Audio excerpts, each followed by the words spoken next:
এক গার্মেন্টস শ্রমিকের জীবন কাহিনী তুলে ধরি। একটি শ্রমিক সকালবেলা মিষ্টি কুয়াশা ঘুমে ভরা দুটি চোখ নিয়ে তাকাতে পারে না, উঠতে পারে না, অথচ তারপরও উঠতে হবে, কারণ সে মধ্যবিত্ত পরিবারের সদস্য, যার একদিন অফিসে না গেলে, তার ফ্যাক্টরিতে না গেলে তার দিন যাবে না, তার সংসার চলবে না।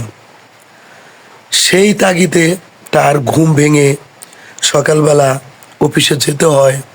অফিসে না যেতে চাইলেও মন যেতে হবে, কিচ্ছু করার নেই, কারণ সে মধ্যবিত্ত গরিব ঘরের সন্তান, তার পেটের তাগিদে যেতেই হবে।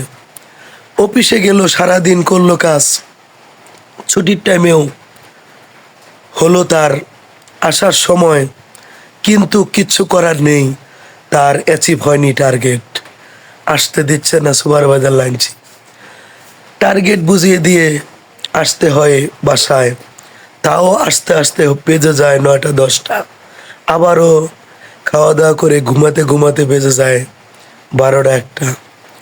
তারপরও দিন শেষে তার চিন্তা করতে হয় সংসারের প্রতি। এই হলো গার্মেন্টস জীবনের প্রত্যেকটা শ্রমিকের জীবন কাহিনী।